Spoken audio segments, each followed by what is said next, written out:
आगामी चुनाव को लेकर सियासी हलचल जोरों पर है और एक बार फिर से जनता को लुभाने के लिए कई चुनावी वादे किए जा रहे हैं। वहीं इसी बीच देश की आधी आबादी कही जाने वाली महिलाओं के वोट पर भी सभी राजनीतिक पार्टियों की नजर है। इसलिए तो ये राजनीतिक पार्टियां भले ही अपने पार्टी की महिलाओं के साथ कितना भी पक्षपात क्यों ना करती हो, लेकिन मीडिया के सामने महिला आरक्षण बिल का पुरजोर समर्थन करते हुए दिख रहे हैं। वहीं राजनीतिक पार्टियों के अब तक रिकॉर्ड्स पर अगर नजर डालें तो पार्टियों की हकीकत सामने आ जाती है। नमस्कार, मैं हूं श्रुति सिन्हा और समाचार प्लस के मेरा एजेंडा में बात करेंगे महिला आरक्षण बिल के लागू होने के बाद से राजनीतिक पार्टियों का समीकरण कितना बदल जाएगा। तो चुनाव के दौरान महिला आरक्षण और महिलाओं को सशक्त बनाने के लिए तो सभी राजनीतिक दल अपने दावे करती है, लेकिन हम सब अब तक तो इन नेताओं के चुनावी वादों से ये जरूर समझ गए हैं कि इनकी कथनी और करनी में जमीन आसमान का अंतर होता है।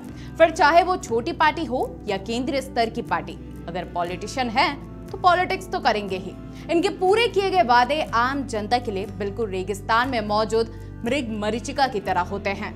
महिला आरक्षण बिल को संसद के विशेष सत्र के दौरान केंद्र सरकार ने नारी शक्ति अधिनियम के तौर पर संसद से पास कराया, लेकिन भाजपा की यह पहल आगामी चुनावों में एनडीए फोल्डर का पूरा समीकरण बदल कर रख सकता है। अब इस पूरी उहापोह की स्थिति में हमारे झारखंड राज्य की बात करें तो बेटी पढ़ाओ बेटी बचाओ का नारा देने वाली भारतीय जनता पार्टी 2019 के विधानसभा चुनाव में महिलाओं को टिकट देने में सबसे नीचे पायदान पर थी। 79 प्रत्याशियों के नामों की घोषणा कर चुकी भाजपा ने झारखंड विधानसभा चुनाव में कुल 7 महिलाओं को ही टिकट दिया था, जिसमें से भाजपा की 3 महिला उम्मीदवारों ने अपने विधानसभा सीट पर धाक भी जमा ली थी। वहीं 2019 के विधानसभा चुनाव में झामुमो कांग्रेस और राजद गठबंधन के तहत चुनाव मैदान में उतरे थे, जिसमें यूपीए गठबंधन ने कुल 10 महिला प्रत्याशियों को चुनाव मैदान में उतारा था, जिसमें से झामुमो और कांग्रेस दोनों की ही 4 महिला प्रत्याशियों ने अपने विधानसभा सीट पर धाक जमाई। वहीं 2019 के विधानसभा चुनाव में भाजपा से अलग होकर चुनाव मैदान में उतरे आजसू ने कुल 6 महिला प्रत्याशियों को खड़ा किया था, लेकिन किसी भी महिला प्रत्याशी को जीत नहीं मिल पाई थी। पर रामगढ़ के उपचुनाव में आजसू वापस से एनडीए के साथ आ गया और रामगढ़ से अपनी महिला उम्मीदवार सुनीता देवी को खड़ा किया, जिसके बाद सुनीता देवी ने बड़े बहुमत से जीत भी दर्ज की। साथ ही बीजेपी को भी विपक्ष के तौर पर मजबूती दी थी।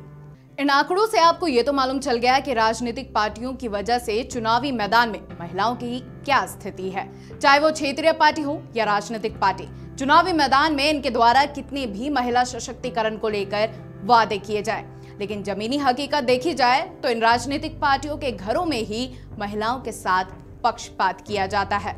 हालांकि झारखंड राज्य के अस्तित्व में आने के बाद महिला भागीदारी बढ़ी है। अगर झारखंड की बात करें तो 2000 में राज्य के अस्तित्व में आने के बाद से झारखंड में महिलाओं के राजनीतिक प्रतिनिधित्व में लगातार इजाफा हुआ है।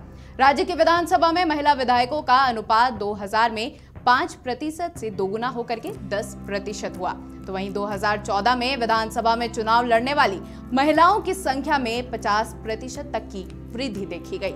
इधर 2005 से 2014 के बीच एसटी महिला विधायकों का भी प्रतिशत 33% से बढ़कर के 75% तक हो गया। वहीं अब झारखंड विधानसभा में 81 विधायकों के बीच 12 महिला विधायक अपने विधानसभा क्षेत्र का प्रतिनिधित्व कर रही हैं। इधर 2019 के लोकसभा चुनाव में 15 साल बाद झारखंड में 2 महिला सांसद भाजपा की अन्नपूर्णा देवी और कांग्रेस की गीता कोड़ा सांसद चुनी गई। इससे पहले झारखंड ने आखिरी बार 2004 में खूंटी से सुशीला किरकिट्टा को महिला सांसद के तौर पर चुना था।